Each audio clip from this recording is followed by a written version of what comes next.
Maintenant, avec peut-être enfin un véritable espoir pour Florence Cassé.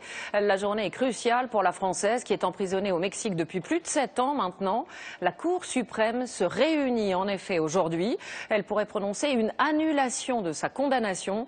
Son avocat et ses proches ont fait le déplacement. Ils attendent la décision à ses côtés. Reportage de nos envoyés spéciaux à Mexico, Maryse Burgot, Laurent Desbois. Florence Cassé vient-elle de passer sa dernière nuit dans cette prison de Mexico?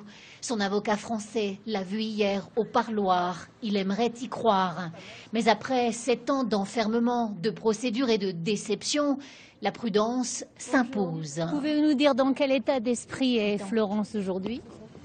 Eh bien, écoutez, elle est très angoissée. Elle est avec son père et voilà, elle a les larmes aux yeux, elle attend, elle s'accroche. Je crois que les 24 heures qui restent et qui la séparent de l'audience vont être des heures très dures. Le père de Florence, venu de France, quitte la prison sans parler à la presse. Inutile de s'exprimer dans le vide, puisqu'on ne sait pas ce que ces 5 juges de la Cour suprême décideront dans quelques heures. 2 options sont les plus probables. La première, Florence est libérée sur le champ.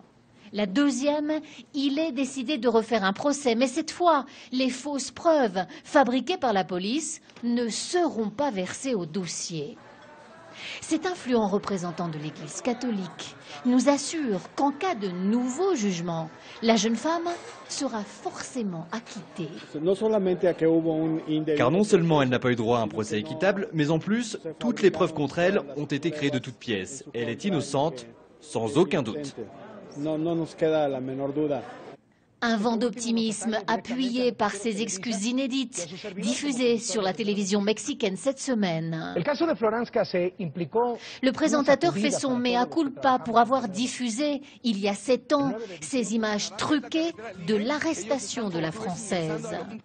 Une mise en scène organisée par la police, un montage pour montrer combien les forces de l'ordre sont efficaces contre le kidnapping. Ces scènes, totalement fabriquées, ont convaincu l'opinion mexicaine de la culpabilité de la Française.